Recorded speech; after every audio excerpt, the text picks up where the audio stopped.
Hey guys, it's Roscoe on Space Coach. So, got around to watching this. Me and Mike watched it in two stages, so basically about an hour or so in each one. I thoroughly enjoyed it. I think it might be my favourite DC movie. I know that's not saying much, but of the ones I've seen, I think this is right up there. This might pip Wonder Woman for me. Now, it's Jason Momoa, so you know what you're getting. He is Jason Momoa, basically. He doesn't disappoint.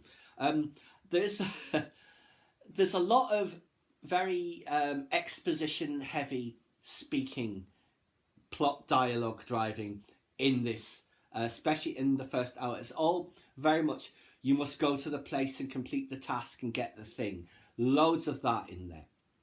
And it's like, yeah, okay, exposition, I can see you coming from a mile off. But the visuals in this and the cinematography is just spectacular. I absolutely loved it. What I really liked about this is in all of the action scenes, whether it's that rooftop chase that you see in Sicily, or the underground wars and all that sort of stuff, you can make out what's happening. There's a lot of certainly what appears to be very long single tracking shots of everything that's happening. There's no those super fast editing cuts that you get in a lot of action sequences. It flows. You can make out everything that's happening, even when it's going through the water and all these various sea creatures are fighting each other. You can make out what they look like and what they're doing and what is happening, which is something that a lot of films fail on, with they think the action sequences have to be hyper fast, and they don't. This does it really well. The long shots, like I said, the rooftop sequence, seeing that, because there was a very long trailer, about 4 or 5 minutes long, that was a lot of that sequence. That is not the whole of that sequence, and how it's done is great. Absolutely loved it. And a lot of the underwater sequences as well are stunning. It's like there's so much incredible imagery in this, like say that rooftop chase. But there is a couple of scenes that really stood out. There's one where Aquaman and Mera are they're attacked on that fishing boat by the creatures of the trench. They light the flare and they dive down into the ocean, and they're surrounded by all these trench creatures. But the image on the screen is the red of the flare, which somehow still works underwater. So there's a big red ball just going down and down and down like this, and the rest is all very dark blue, but you can really see what's happening. And it's a very striking image, especially with all of the trench creatures around them.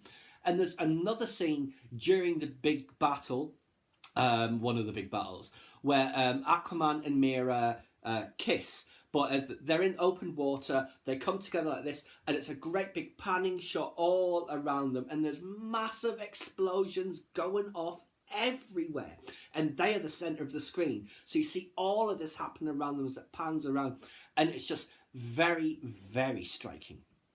What I did really like as well is Jason Momoa has got a proper hero's journey in this, you know. He starts off, he's all self-confident and cocky, gets his ass handed to him by the usurper king of Atlantis, gets his trident smashed into pieces, and he's on the ground like this, and he knows he is beaten. You can see it on his face, and he barely escapes with his life.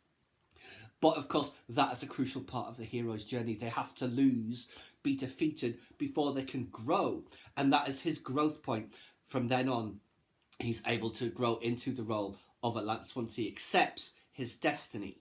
So yes, I really liked how they did that. It was a worthy hero's journey. It's not like, I don't want to say Star Wars, but I have to. And the hero's journey of that is really being truncated in the modern films. This one, it's a proper hero's journey from start to finish, from when he's just a nobody through to when he becomes the King of Atlantis. And the very last shot of the film, where he says, "I am Aquaman," and he's rising up out of the water. In fact, that whole little sequence that leads up to that final frame, beautifully shot. Like I said, the cinematography and the effects are spectacular. But yes, when he comes out of the water, it is just amazing, and it's a great shot to end that film on. So yes, loved Aquaman. It is fantastic. It is long. It's not as long as Endgame is going to be, but it's definitely worth your time.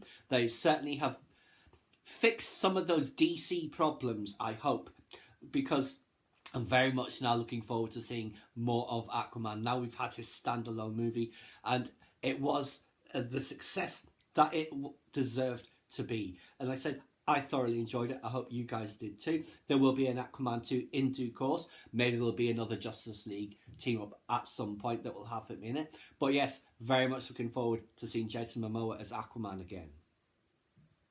Please subscribe to my channel if you enjoyed this content. Leave me a comment or suggestion for upcoming topic you'd like to see discussed. Or like the video.